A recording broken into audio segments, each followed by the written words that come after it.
Bom, pessoal, para quem não me conhece, eu me chamo Júlia dos Santos, eu moro em Santa Maria, Rio Grande do Sul, e eu vim aqui hoje para falar um pouquinho do curso de tarô que eu fiz com a Débora faz um mês e meio, mais ou menos. Comecei metade de julho, se não me engano, mas iniciei meus trabalhos com o tarô da metade de agosto em diante. E confesso para vocês que é uma experiência muito interessante que mudou muito a minha condição financeira, né? Eu venho trabalhando, né? Comecei aos pouquinhos, divulgando aos poucos no meu Instagram pessoal, e os meus amigos foram aderindo, foram me chamando, e todo mundo, ai meu Deus, faz uma tiragem para mim, enfim, e assim foi indo e foi divulgando de boca a boca e também pelo Instagram. E hoje, né, eu já tô bem forte nesse ramo, né? Já tenho uns clientes já fixos e que tem feito uma grande mudança na minha condição financeira, né? Me ajudado bastante, né? É uma renda extra bem considerável e que eu aconselho, né, quem tiver interesse e quiser iniciar, né, nesse mundo do tarô, eu aconselho porque realmente uma atividade, né, uma profissão, né, muito viciante. A gente vicia todo dia. Eu tenho que pegar nas cartas, não tem atendimento hoje, não tem problema, então eu vou tirar para mim, tiro para minha mãe, enfim. Eu agradeço muito a Débora, quero parabenizar ela pela didática que ela tem, né, nesse curso, a abordagem que ela faz, né, as explicações, as interpretações e a abertura que ela dá pra gente criar, né, também desenvolver, né, pôr em prática a nossa intuição, nós interpretarmos conforme o que a gente sente. Eu acho isso muito interessante, muito legal, e é só elogios para essa professora aí, vocês estão em boas mãos, tá?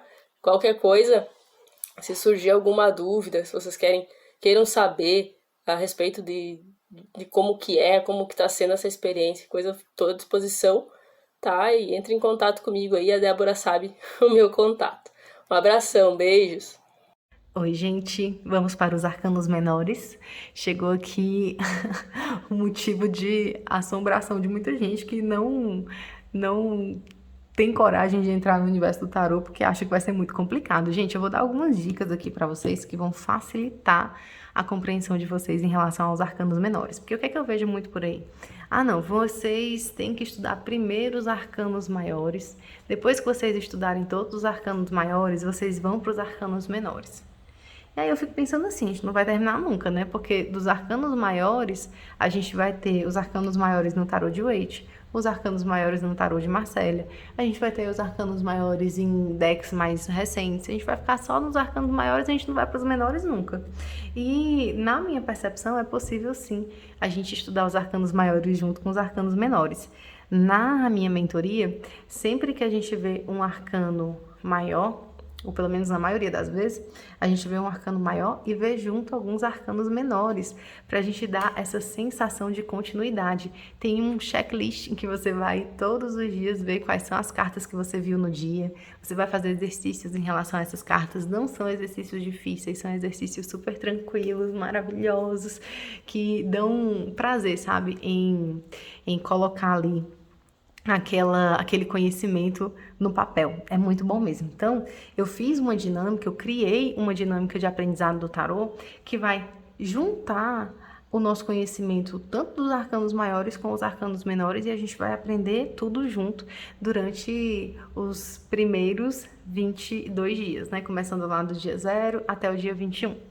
E aí, gente, depois disso, a gente vai com novos conteúdos. A gente vai começar a ver conteúdos que já estão para além das cartas. Vimos todas as cartas, estudamos todas as cartas, escrevemos sobre todas as cartas, fizemos exercícios sobre todas as cartas, e aí agora a gente vai ver outras questões. Vai falar sobre ética, sobre energia, sobre proteção, enfim, manifestação de clientes, que é uma coisa que eu acho muito importante. Então, a gente tem uma dinâmica, uma didática, como vocês lembram, fui professora de filosofia por 10 anos. Então, gente, ser professora de filosofia não é fácil. Vocês imaginam ser professora de filosofia numa escola militar do exército. Os alunos tudo doido querendo ver matemática, querendo ver física, e aí quem é que quer saber de filosofia, pelo amor de Deus? Ninguém, né, gente? E aí o maior elogio que eu tinha era quando eu vinha com um aluno, vinha para mim e dizia assim, professora, eu não gosto de disciplina de humanas, tá? Mas a sua matéria é a minha preferida da semana. Gente, eu amava isso, né?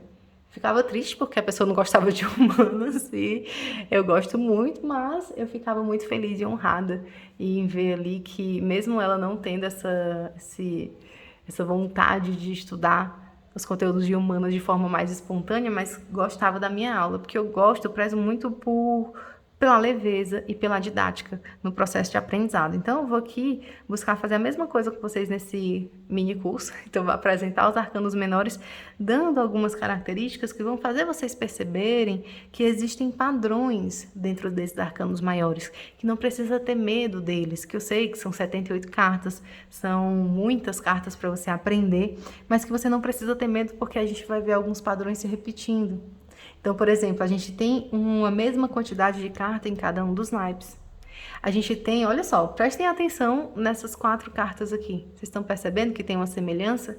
Você tem sempre uma nuvenzinha aqui em uma mão, uma nuvem, uma mão, uma nuvem, uma mão, uma nuvem e uma mão. Cada uma segurando o símbolo principal do seu naipe. Então, você tem aqui a moeda, você tem aqui a espada, você tem aqui a copa, né, a taça, enfim, já vi o naipe de copa ser representado por vários objetos diferentes. Você tem aqui essa estaca representando o naipe de paus. E aí você tem cada um desses elementos aqui em foco. E, gente, essa já é a primeira dica, tá? É aqui, ó, vocês veem semelhanças. E aí, nas próximas cartas, vocês vão ver esses elementos se repetindo sempre. Então, Débora, bati o olho, não sei qual é o naipe dessa carta. Sabe sim, se você aprendeu esses 4 elementos aqui, você vai saber identificar de cara qual é o naipe da carta que você está vendo. Por quê? Porque se você está no naipe de ouros, todas as cartas vão ter moedas de alguma forma. Olha aqui, ó, a estrelinha, tá vendo? Elas vão aparecer de alguma forma. Tá vendo? E aí? Já abriu a mente aí? Mais uma dica importante. Vocês vão ter a quantidade desses elementos sendo representada. Então, olha aqui. Ás, uma moeda. 2 de ouros, 2 moedas. 3 de ouros, 3 moedas. 4 de ouros, 4 moedas. 5 de ouros, 5 moedas. 6 de ouros, 6 moedas. Então, vocês vão ter a quantidade representada. Débora, isso acontece com todos os naipes? Sim. Então, aqui, no naipe de espadas, a mesma coisa. 1 espada, 2 espadas, 3 espadas, 4 espadas, 5 espadas, 6 espadas. Então, sempre vão ser representados dessa maneira, certo? Então, mais um padrão aí para vocês prestarem atenção.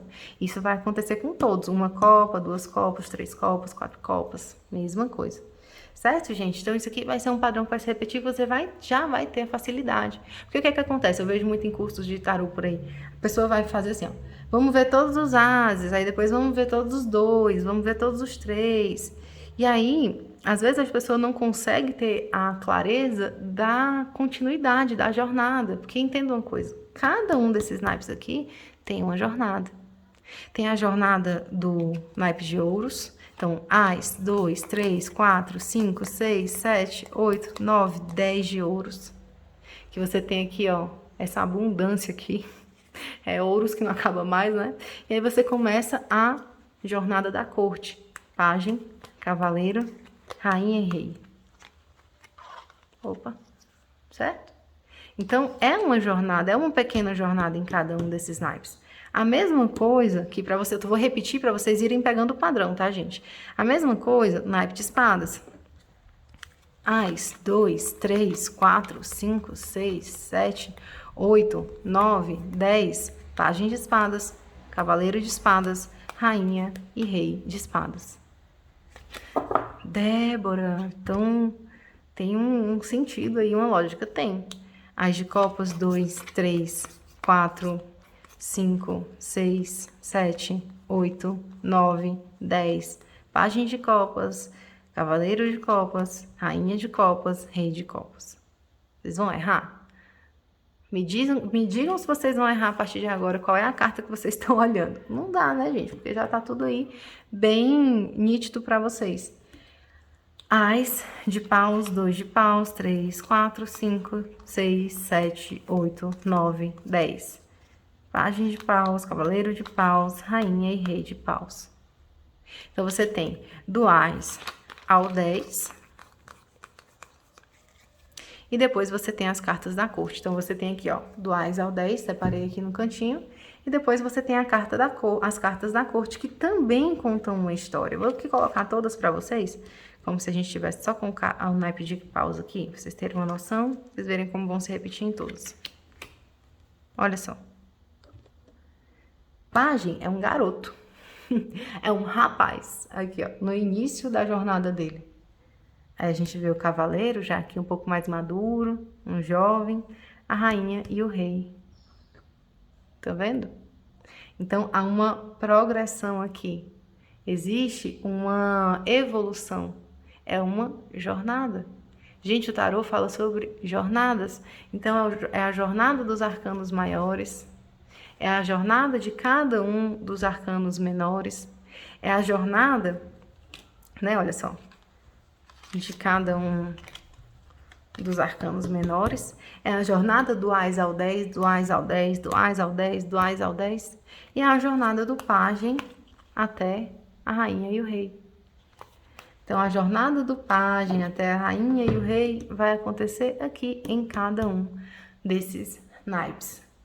Deu para perceber? Conseguiram entender a lógica por trás dos naipes dos arcanos menores? Entenderam agora? Gente, me contem aí nos comentários se vocês conseguiram entender, se fez sentido para vocês, se ficou alguma dúvida, que eu respondo vocês, não se preocupem.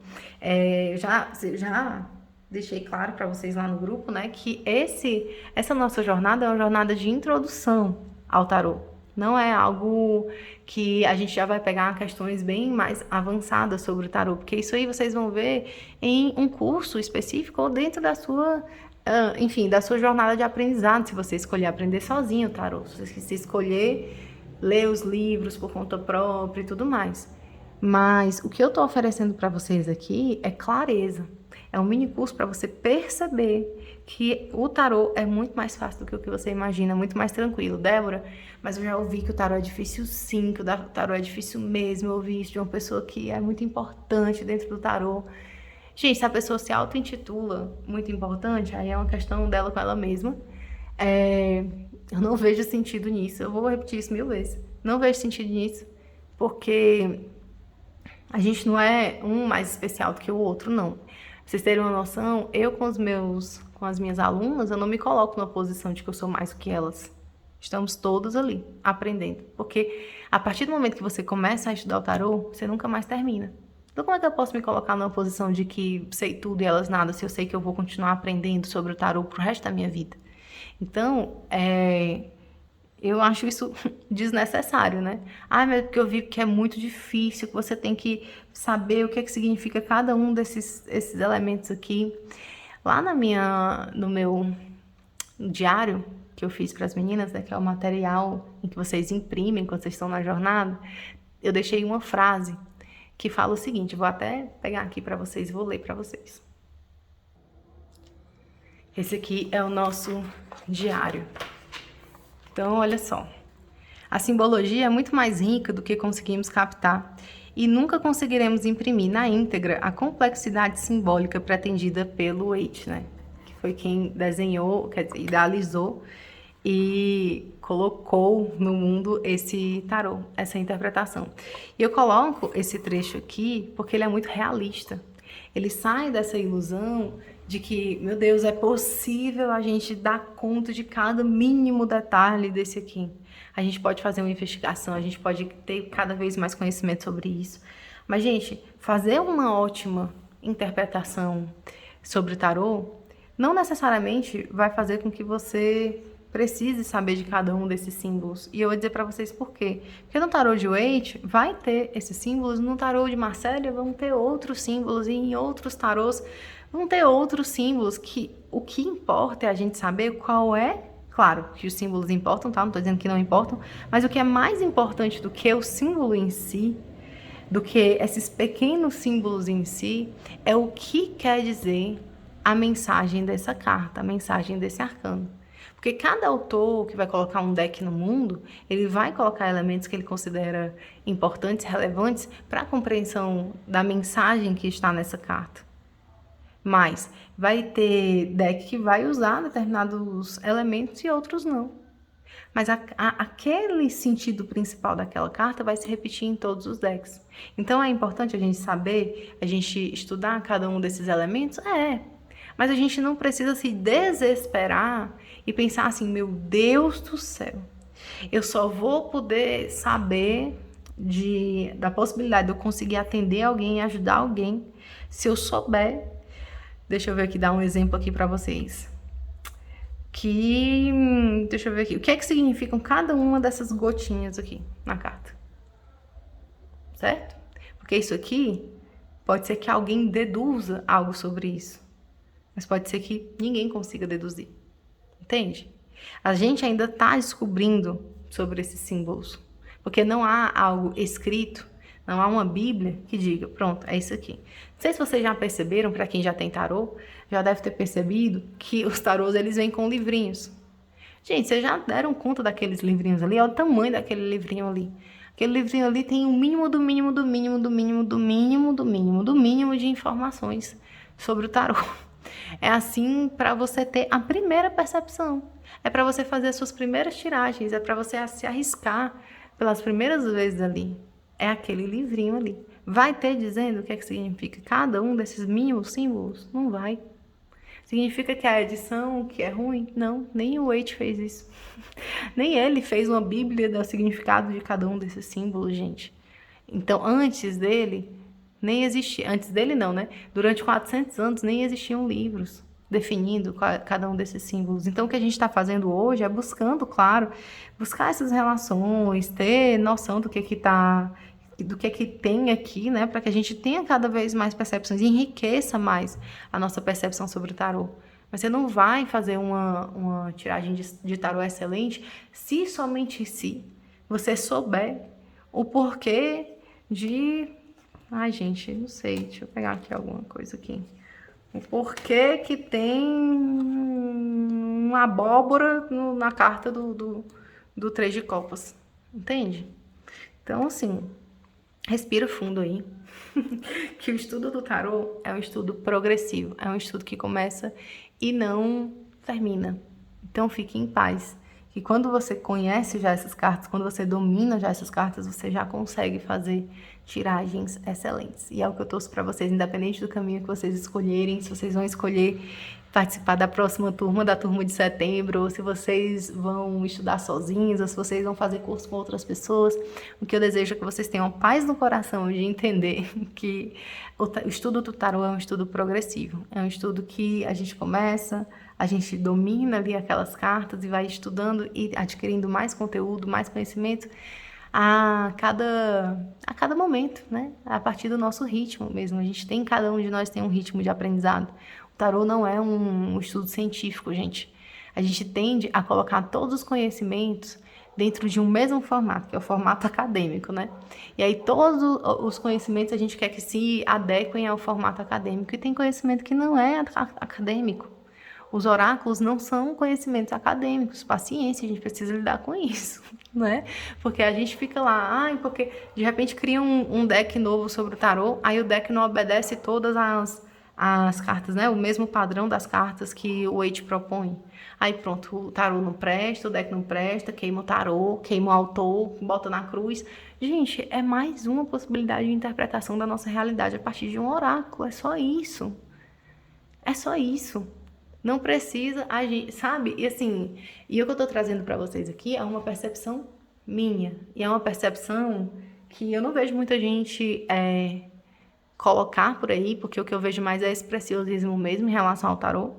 Mas eu sou uma pessoa que gosta de tornar as coisas acessíveis para as pessoas e não nem por isso elas simplistas, mas mais acessíveis, sem preciosismo, sem colocar as coisas como se você precisasse participar, assim, sabe, de um clã, de um ritual de iniciação para poder ter acesso ao...